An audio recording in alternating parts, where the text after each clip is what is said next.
Good morning.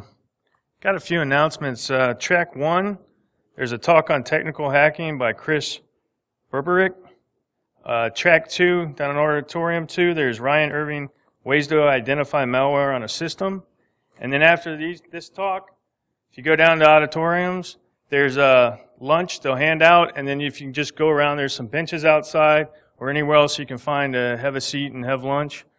And then we'll start the talks back up. At 1:30, there'll be a vendor-induced security issues by David Chronister, I guess in the main auditorium. And next talk is by Guy Hagen, and he's going to talk to us about mitigating brand damage from a cyber attack. Thanks, Guy. Hey, everybody. Thanks for coming in. I know we're kind of in between a good bunch of sessions and the nice window for about a half an hour before we start thinking about lunch and get distracted from anything useful, so I'll respect that. Tucker Hall is one of the Southeast's top crisis agencies. We get brought in for all types of crises that happen to organizations and companies at all levels, whether it's an explosion, whether one of your board members committed a heinous crime, whether you're in a lawsuit, or whether or not your brand has ended up in a cybersecurity attack and you're very concerned about what that's going to do to your reputation and your customers. My role at Tucker Hall is I'm a partner and vice president, and I lead all of our research and technology strategy practices. So that means while I don't usually roll up my sleeves and get in and actually do any of the forensics and any of the deep level technical stuff, I work at all levels, everything from the media to the board to the executives to helping develop strategy, and then working with the tech team as well, the information assurance team, so that everybody is talking on the same page and working together.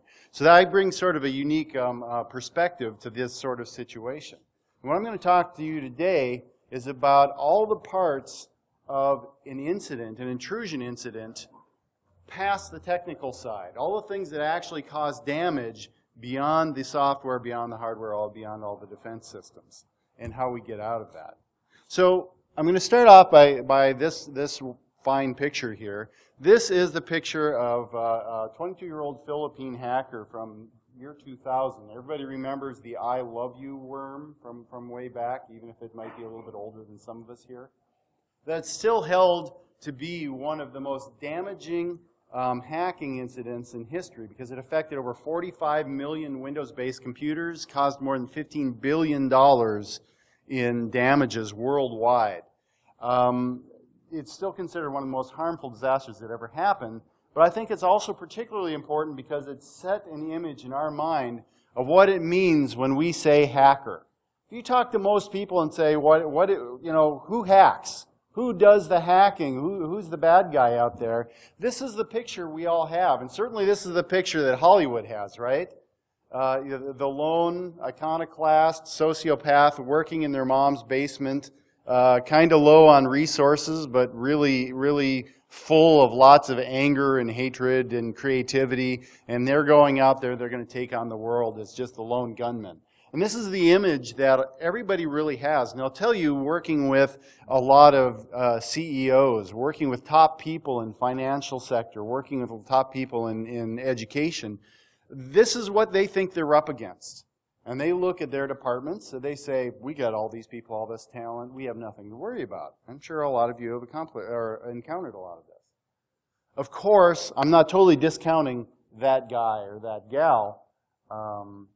We know that there's a very large rise in ransomware, and you can buy a CryptoLocker and other ransomware packages off the black market very inexpensively, and they're going after your mom and dad. They're going after very small businesses, because even restaurants, even car washes are now starting to collect databases full of records that can be held for ransom. So these guys aren't going to be, to be discounted, but they're not the enemy. What I like to tell my clients is your enemy sort of looks more like this. If those of you are saying, wow, that looks a little bit like NORAD or the military, well, yes, this is the Navy cyber war room in action, or actually it's a small portion of it. And that's just to kind of give you a sense of one of our branches of the military, how sophisticated they are for dealing with large-scale cyber activity out there. Well, I give this example because we don't really have pictures of what the Chinese cyber organizations look like. We don't really have any really great pictures of what the Soviet cyber gangs look like, but we do know that they now have office parks. They have office buildings. They have entire supply chains. It's $1.5 billion industry over there where they're now recruiting the best and brightest out of college, and they're offering them health care and benefits coming out for a whole career. So they are sophisticated. They are a whole industry now. And they are what each company is up against when they're facing an intrusion or they're facing hacking events. So I love this picture for multiple levels because, first of all, Russian bears and everything. But I love this because when I talk about hacking to these senior people in the banking, in the medical, in the education industries, the first answer I get is, oh, we're not in any danger. We've got a great team, we've got a couple of vendors, and they tell me they're on top of the game and we're not hacked, we're okay. And of course, all of you know there's really only two types of organizations. The types of organizations that have been hacked and the types of organizations that tell themselves they haven't been hacked, right? And the reason, part of this is a lot of companies are hanging on to that fortress mentality where they felt it was safe to fight that one lone hacker out there. Part of the reason is just when it comes to resourcing. Even large banks only have a few people inside that are their information assurance department, and those people are responsible not only for all of the systems and software and hardware, but they're responsible for the behavior of every staff member in that entire company, right? Behavioral engineering. They're responsible for the behavior of the executives. That's even harder when you've got all the CEO and the top management demanding to have their own devices and things differently special for them at home.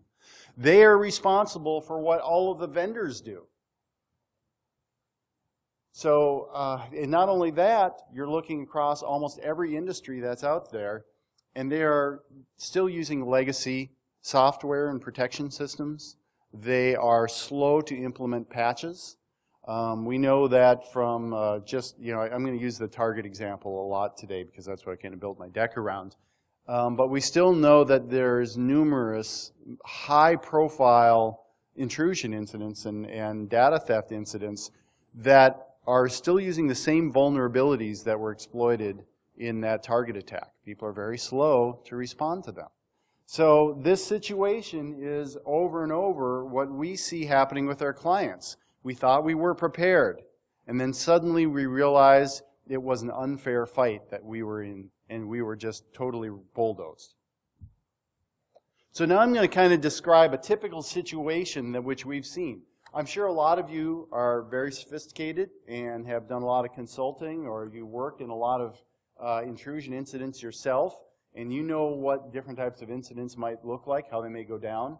But here is what I kind of put out as a semi-typical scenario at a high level where we are called in for major brand damage that really typifies how unfair the battle is when it comes to the companies today. So imagine a situation for a financial institution or a medical institution. They're constantly subject to phishing attacks. Well, one day, somebody opens the wrong email, they click the wrong email, and of course what went from a broad phishing attack, somebody back in the war room over in Russia observes that click-through happens, and it goes from just a broad kind of automated attack to calling over the supervisor, and the supervisor takes a look at who's responding to that and where they are in the organization. And they turn that phishing attack into a spear phishing attack. They pull in their research department that pulls up they buy black market credit and financial information on all of the management of the organization. They dedicate an entire department 24/7 to spear phishing and hacking email accounts and getting in a little bit deeper at multiple levels of the organization. Then what we have seen happening is that one initial successful phishing attempt is then leveraged to get deeper and deeper and higher up in the organization, not just with people who have more authority, transactional authority, more access to more of the data, but also more broadly across the organization so they can orchestrate. So it's one thing when you're saying, hey, everybody don't click on that email. It's another one when suddenly people are getting email from their HR department saying do this and don't do that. Email from their IT department saying, hey, so this weekend we're going to be, the system's going to be down, so don't mind what's happening.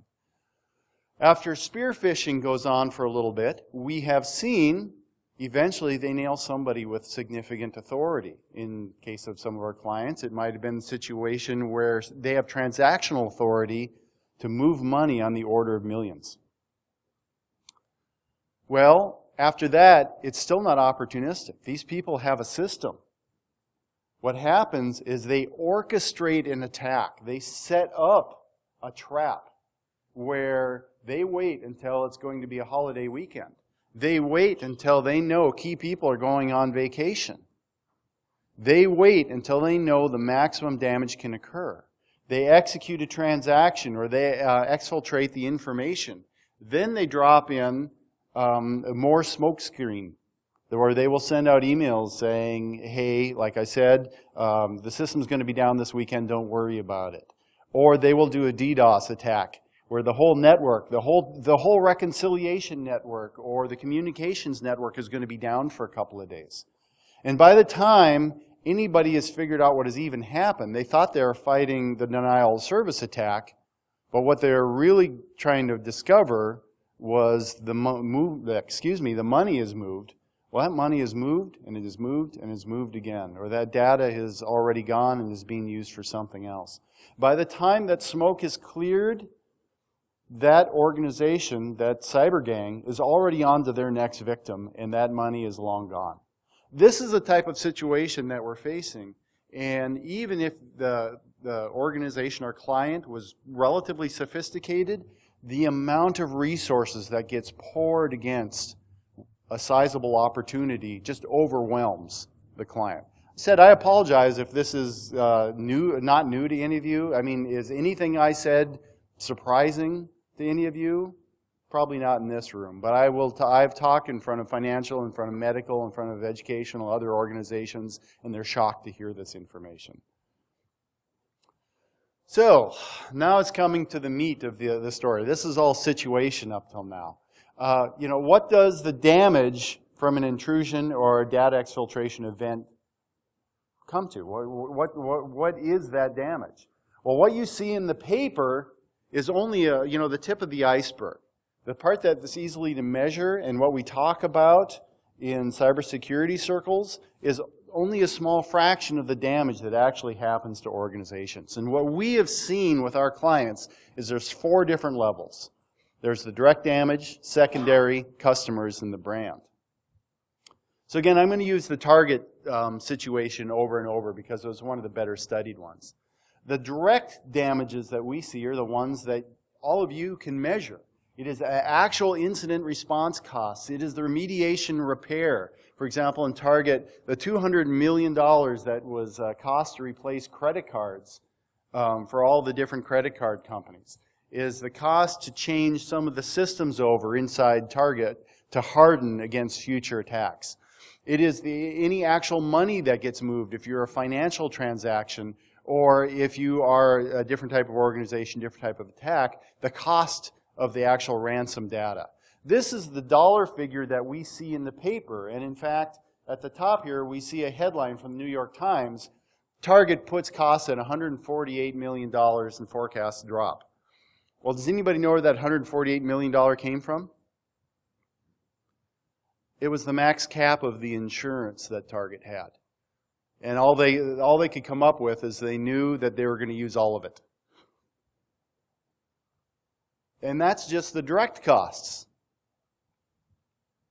Now we're looking at the secondary. Well, the damage isn't done just from the actual hacking. Now there's the fallout, the immediate fallout. Maybe the Department of Justice comes after you for not keeping proper records of control over sensitive information, and you get a Department of Justice fine. You get regulations brought down. Or if you're medical, you get a HIPAA violation fine brought on top of you. So you get possibly hundreds of $millions in federal fines and punitive damage on you. You may have your stock plummet. Target's stock dropped in half in 1 quarter alone. That's almost immeasurable damage that happened to the company financially, independent to anything that happened from the actual event. And of course, lawsuits are still accruing from this. They're still trying to wrap their heads around how much damage is going to come to Target as a result of lawsuits. There's now a growing industry of trial lawyers specializing in class action lawsuits for major brands who got hacked. The moment one of your clients gets hacked, there are attorneys sizing you up to see how much they can get out of that client. Estimates are still growing and may top between $500 to $1.1 billion for Target, independent of all the other costs and figures that I put up there so far. And we're only on the second level. Here's the third level. Customers. Of course, when your favorite company has been hacked and it's affected your credit card and suddenly you're afraid of how your identity was treated, your trust got violated. And the reputation of the company fails and your behavior and interaction with that company fails. Target executives have admitted that how customers shopped immediately at Target changed. They went to cash, and a large percentage of them stopped shopping at Target, possibly temporarily, possibly permanently. So they suddenly had costs to staff differently. They had to change their business processes differently. They had to handle cash differently. They had to change their technology because fewer people were willing to trust running their credit card through Target or online for the purchases. Suddenly the whole company had to operate differently, and that's a major cost. And of course, what happens when you just lose those customers? Because they said, Target was incompetent. Target did not live up to my trust and their reputation.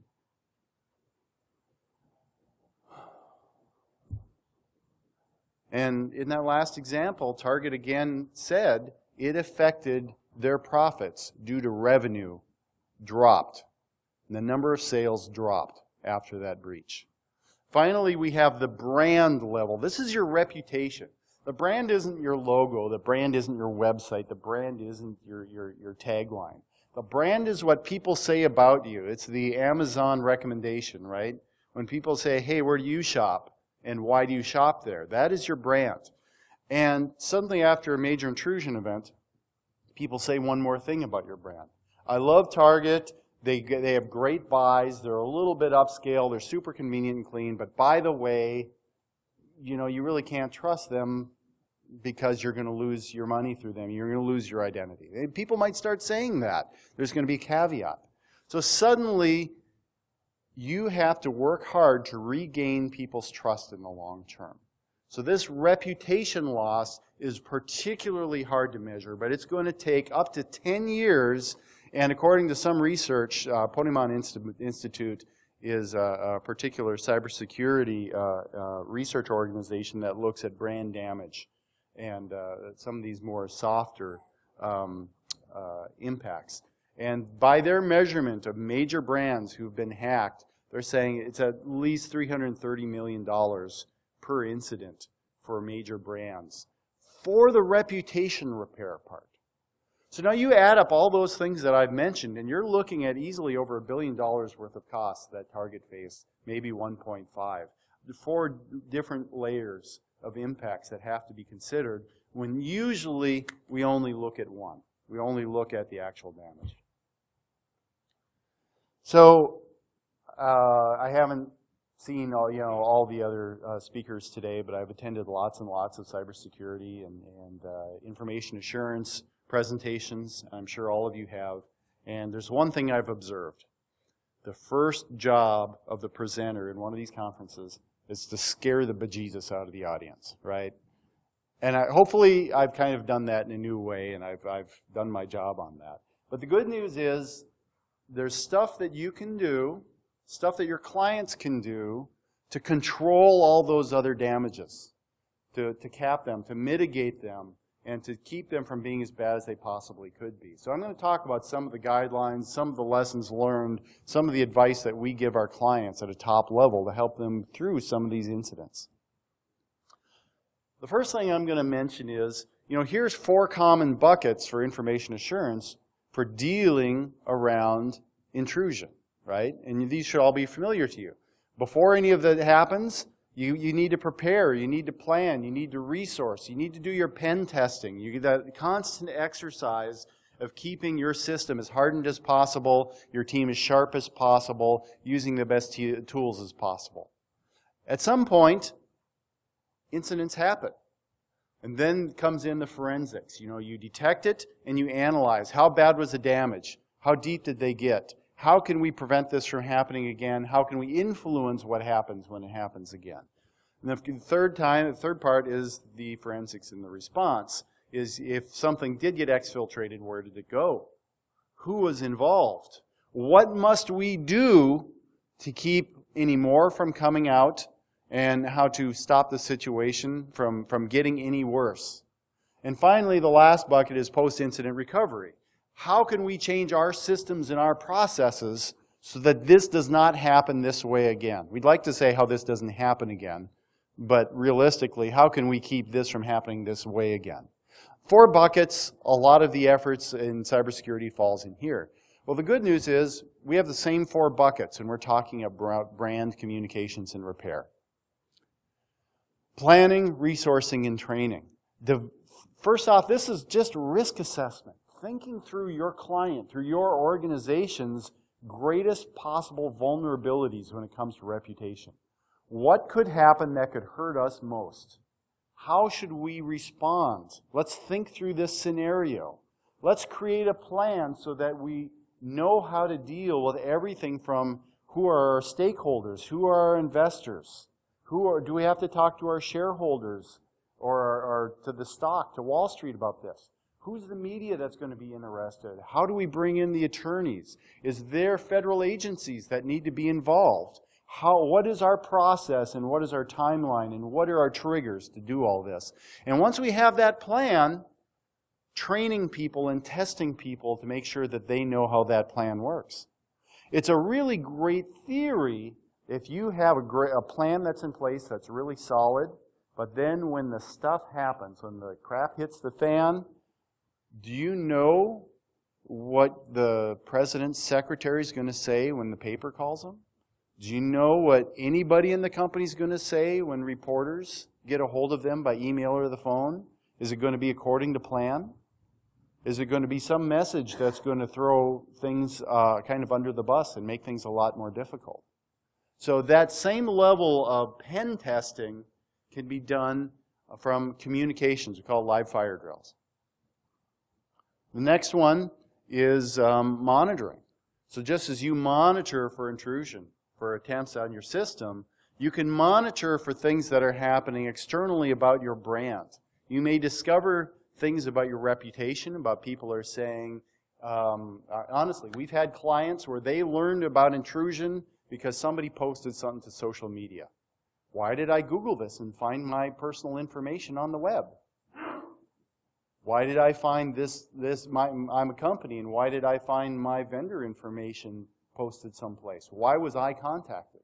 So monitoring social media and the web can be not only a first warning system, but it can be a useful tool in the overall security process. When an event happens, there's of course mitigation and crisis response. How do you cap the damage? How do you get your executive team to huddle together and speak about the same messages and do what must be done to preserve the company as strongly as possible?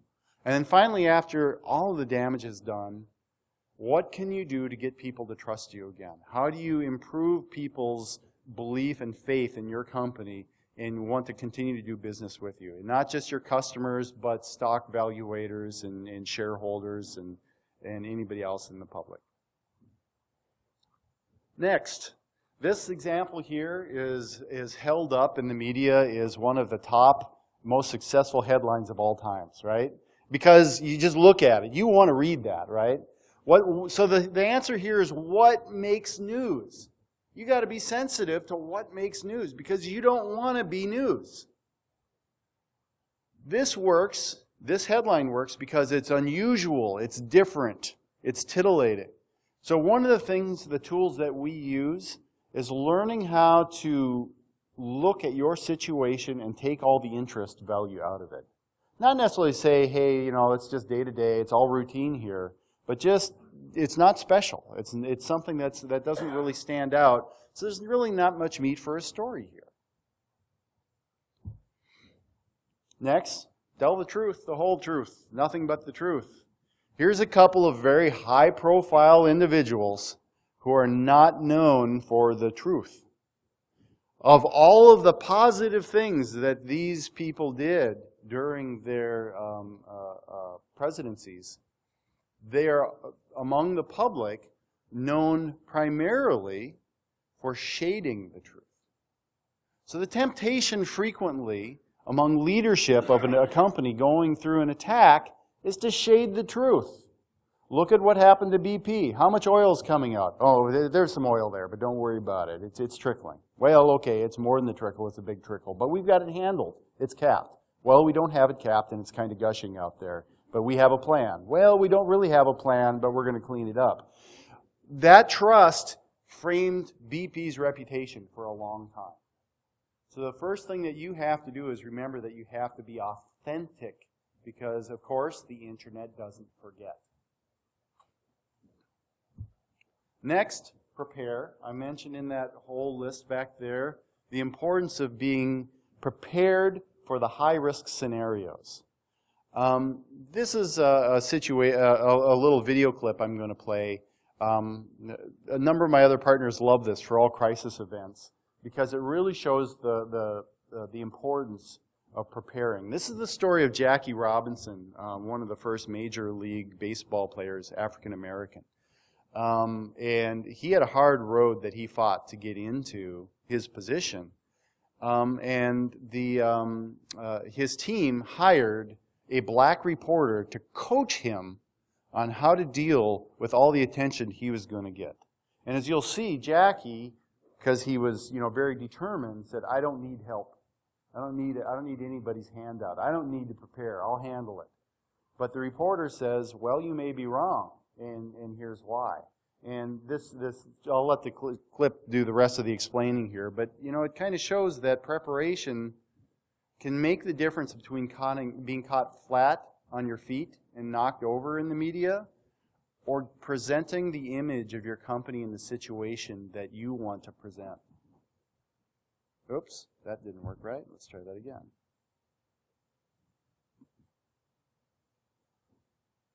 Oh, and you might not even be able to hear this. Your readers need to know how it feels. It's okay. That's not exactly a headline. It's all I got. Look, Jack, right now, it's just me asking you. But when you step out on that field, it's going to be the New York Times and the sporting news. You should think about it. If they ask something, I'll answer it. Okay, well, here's one for you. What if one of these white pitchers throws at you?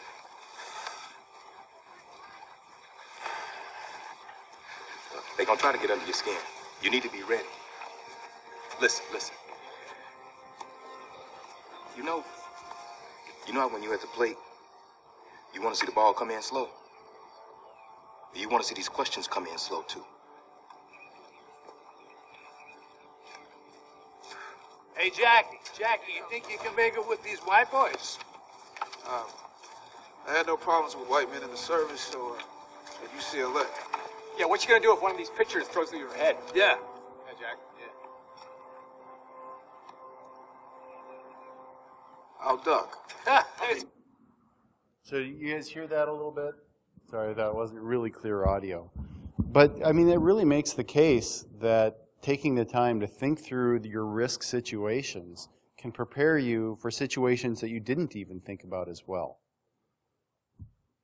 So next we have another sports situation. One of my colleagues really is into sports, so we borrow some of his content. Very recently, Aaron Hernandez was arrested over the death, a killing of a friend in a nightclub. He was one of the players on the Patriots. And what we like to look at this is the Patriots had a very nicely handled response to the situation. You might say maybe they overreacted, maybe they didn't, but what's important here is the lesson of communicating sincerity and a very cautious and complete response. And I'll tell you, so there's really three things that you have to do. You have to take responsibility for the situation. You have to say you're doing everything in your power to address and to fix the situation, and then make the situation right for the people who are affected by it. So in this situation, the announcement that came out almost immediately, the same day, by the Patriots, was a statement that said, "A young man was murdered last week, and we extend our sympathies to the family and the friends who mourn his loss." So right away, they're being human. They're not being cold and callous.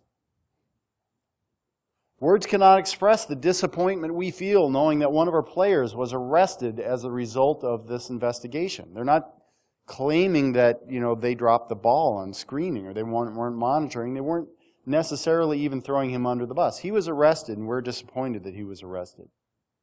We realize that law enforcement investigations in this matter are ongoing. We support their efforts and respect the process. What we're doing is separate from what the police are doing, and we're here to help. And at this time, we believe this transaction is simply the right thing to do, and that was when they were separating them. They took him off the roll. They took him off the team. Okay? So this is just an example of a team that had a good process in place, that were able to respond quickly before the social media got a hold of it and started asking questions of, is this the Patriots' fault? Could they have done more? Were there signs in the locker room that they could have seen this coming? All right, did they handle it responsibly? They headed all of that off. Next, decision paralysis. Frequently, we work with executives who are encountering a big, scary situation. They have just been pushed off a cliff for their organization, and they're seeing all the damage that can happen, and they do nothing. They don't know what the whole situation is yet, so they do nothing. Or they talk to their attorneys, and believe me, we always work with attorneys. You should always listen to your attorney's advice. But I'll tell you something about attorneys in an exfiltration or a data intrusion incident. They will always believe that you can't get sued by anything you did not do. So their number one concern is to not get you further sued. Now, if you remember those 4 different levels of damage, that's not their concern. They don't care if it causes you another $1.5 billion of damages. They're just concerned with keeping you out of the court as much as possible. So lawyers, it's not their job to look at the big picture for your organization. So part of our toolkit that we bring to our clients is how to break the executive leadership out of decision paralysis. This example right here is of Colonel John Boyd, a Korean War ace. He was one of I believe the Navy's, U.S. Air Force's top pilot instructors, dogfight instructors for decades. And he developed a system called OODA. He used this system, observe, orient, decide, and act. He was also known as 42nd Boyd because he would prove over and over that in 40 seconds in a dogfight situation, he could go from a position of disadvantage to being on top and in control. OODA and tools like this are what we bring to management so that they don't feel they've got to solve the entire situation, that they have to have all the information.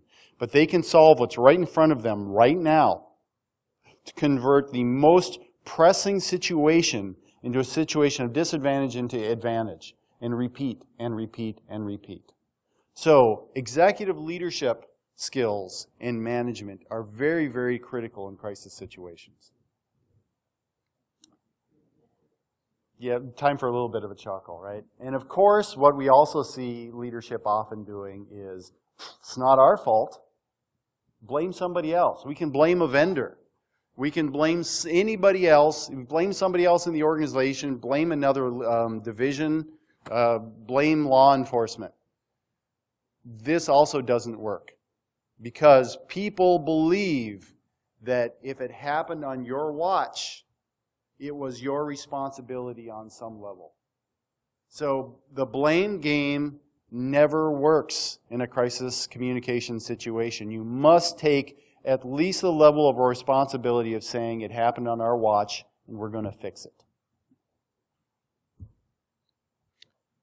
And then finally, as you guys are all aware, when the event has just started, okay, first off, how many people here have been involved in a data intrusion incident where you were involved right in the midst of it, trying to do the forensic, figure out what happened, what was the nature of the event? Please raise your hands. I just want to see how many people here were in the front line. Okay, about half the people here. So then I'm going to speak specifically to you. How quickly did you know the whole situation? Not very quickly, right? Might have been in the course of days. It might have been the course of weeks before you knew everything that happened.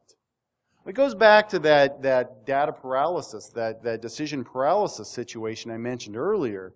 Very often the executive leadership is, I don't want to say anything until I know everything. Well, guess what? You can't wait that long. So there is a balance between not saying anything and being called for something's going on. You could have done something earlier. You could have told us something earlier. Or telling too much. Everybody's also afraid of saying, well, how much is too much to reveal of what we know right now? Maybe it isn't the whole situation. Maybe it's not as bad as we fear. There is no simple recipe for how much is the right amount to reveal. That takes a little bit of experience and practice, which is why we do what we do. But know that there is a fine line. There is a proper balance between not saying enough that causes damage and saying too much about your situation, which opens yourself up to more risk and more liability. So now I'm just going to kind of wrap up with just a few little, reminders and checklists. So one thing to do is, of course, the 4 buckets. Start off with planning, preparation. Walk yourself, your client, through the scenarios that are going to possibly be the greatest potential risk and damage to you. Think what you might do in that situation. Make a plan around it and assign responsibilities and test and practice live fire drills as if they actually happen. Act quickly. Don't try to solve the whole situation. Don't wait until all the information is available. Make small decisions and communication that turn disadvantage into small advantage, and repeat and repeat and repeat. Take responsibility. Don't duck it. No matter whether or not it was your fault, if it happened with your organization, you have some responsibility to your customers, to your partners, to your stakeholders, to your staff, to your shareholders. And finally, you have to be honest and authentic. Pretending the situation isn't as bad as it is, hoping that you can conceal the worst of the damage and nobody ever really has to know, we've yet to see that turn out in a positive way. Don't hide in the sand and hope it blows over. They rarely do. Don't speculate. This is important when you're talking to media. Media would love to get you to speculate. Well, do you think it could be as bad as this? Could it? How many possible people could it affect? Just do not speculate. Don't ignore your attorneys. They know their business. They are a very, very important part of the mix, especially state by state. There are different laws. There are federal laws that may apply in any given situation. Don't duck responsibility, just the flip side of what I said before. And don't ignore your customers and stakeholders. There's a lot of people that care about what happens when an intrusion event happens or data theft happens. Make sure that you find a way to reach out to all the people who might care about this and find a positive way to demonstrate to them that you care, you're taking measures, you're trying to help in those situations. So that wraps up my overall presentation. Just kind of give you a little bit of a taste of the potential damage that comes out of hacking events beyond the actual hacking, and some of the things that you can do about it. In my role, I handle all levels from advising executive leadership to actually working with the regulators, federal agencies, and the information assurance team. So I get to span all sides of the equation. So if anybody has any questions, we still have 15 minutes to lunch, so that means we've got 5 minutes before everybody wants to bail and go eat, but please ask me questions. Yes?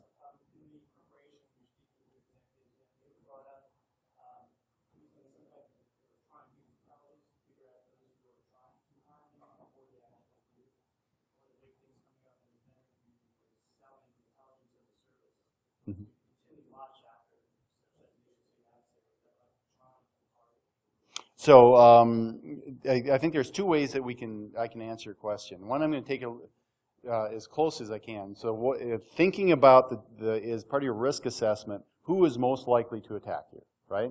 If I can summarize. Yeah. So I mean, if you're a medium-sized bank, it's less likely to be the Chinese government, right? More likely to be a cyber gang who is going to target you for a certain type of attack. Then as security specialist, you can say, for banks of your size, here are the trends that we're seeing this year. We're seeing typically there's going to be a $1 to $6 million transaction.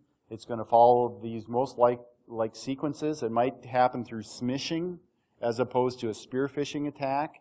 But here's what we think you should be thinking about these 3 months. Absolutely. We do that with our clients, and some of the IT vendors that we work with frequently do the very same practice. But on the other side is, do you have anybody doing white hat efforts to kind of do the spear phishing, to do the behavioral engineering? Is there anybody who's kind of working with inside knowledge from human resources to say, hey, let's pretend that I'm the bad guy and I'm in the system and I have access to your database. What do we have that might be damaging? How could that be used? And then kind of run through some of that. We haven't had the opportunity to do that, but we have done some live drills where we work with the client to say, hey, what type of information could we pretend we have? So there's two sides, and that's a great question, and that would be great preparation.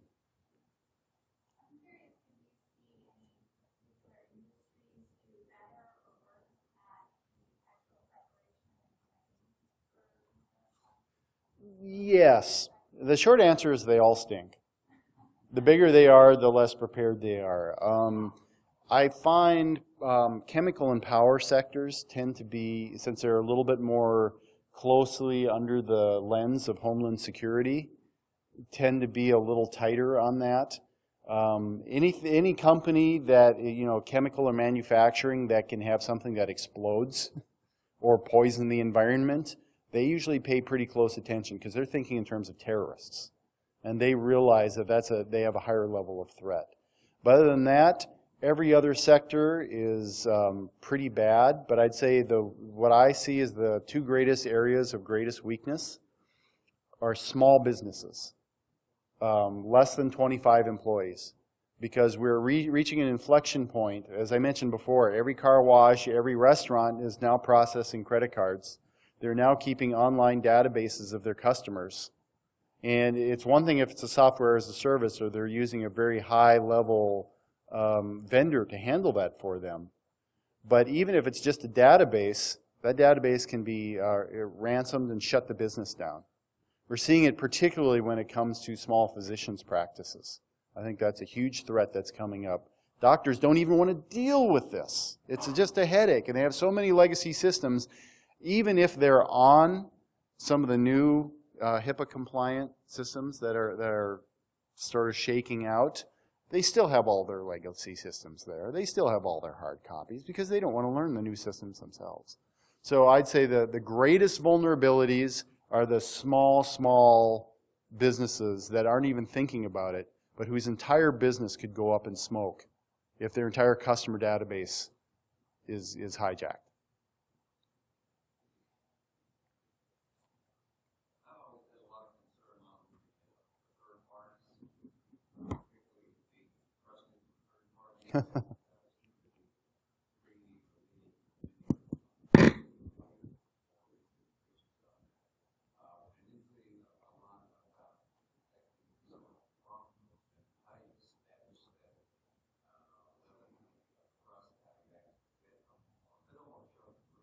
Yeah.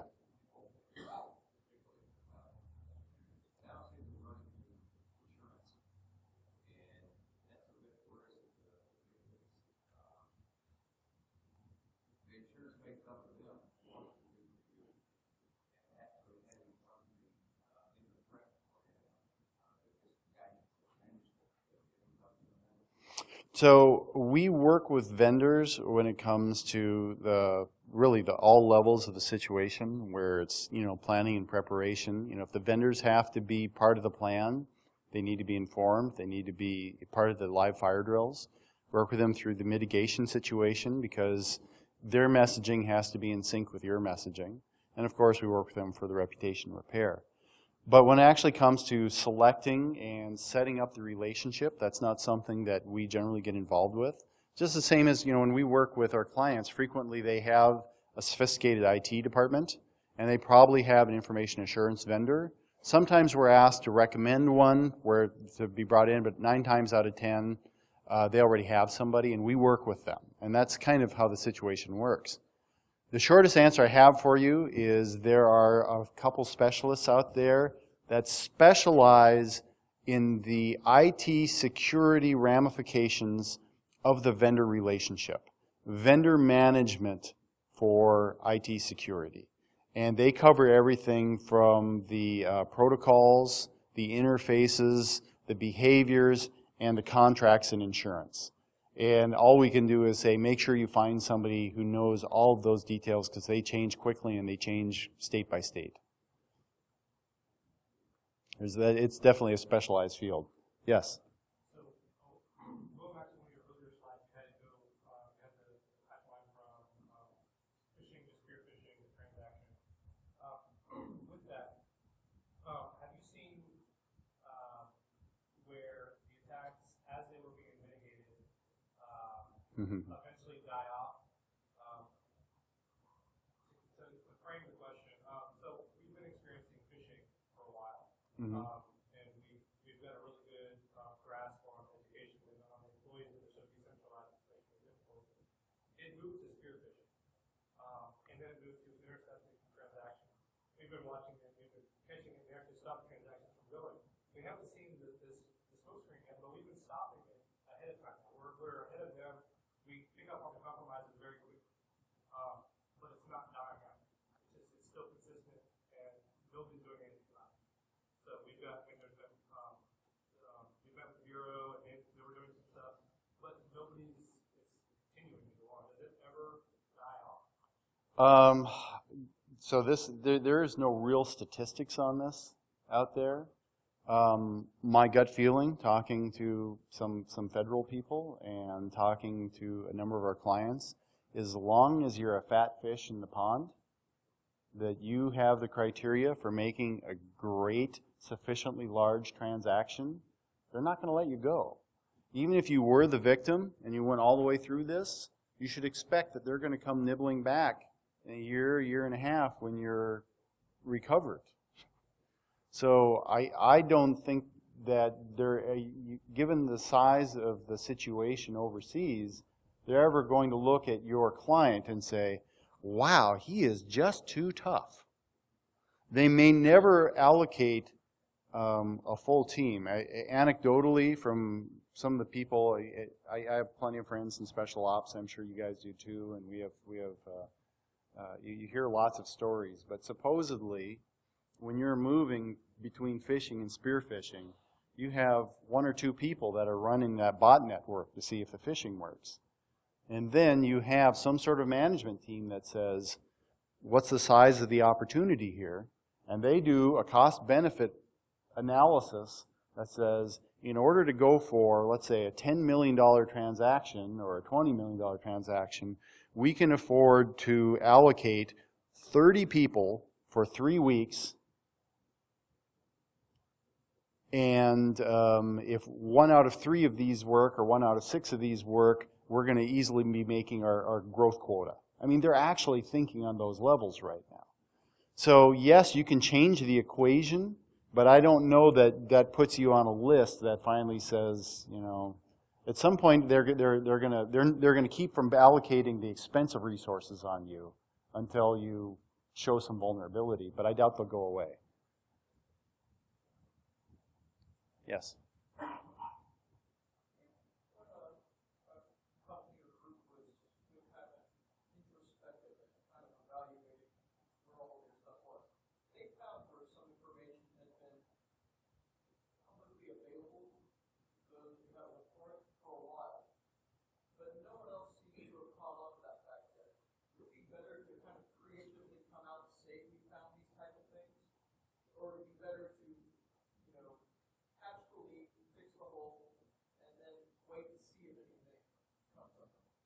So that falls right into that spectrum that I mentioned of how much is too much and how much is too little. There's not a straightforward answer to it. Given the little bit of information that you've said, I would, of course, patch and prepare. I would do a risk exercise with your team, imagining what's the worst it could be, and then assigning some probabilities. I would assign some research to go out and hit the internet and do all the forensics you can to look at the possibility that was out.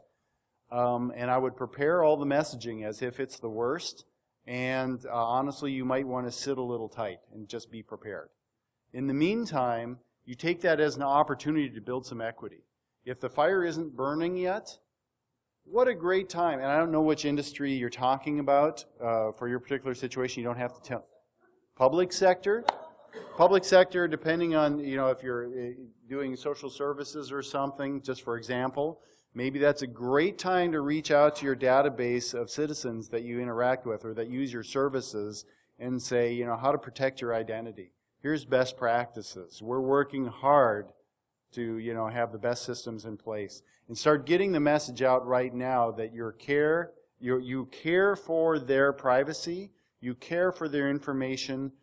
This is what you're doing right now to keep things in control. And if you do have to cross that bridge, hopefully people already are seeing that you have been working hard and this somehow got past it anyway, as opposed to you fell asleep at the wheel. So that's just, without knowing any deeper answer, risk analysis, do some scenarios, see what you can do to build some equity, and hold on tight. Are we kind of wrapping up? One last question? Okay, so you can reach me. I'll put my last slide up there. So for my contact information, I will be around for a little bit. Please come visit. Please ask questions. And happy to meet all of you. Thanks for joining me this morning. Enjoy your lunch.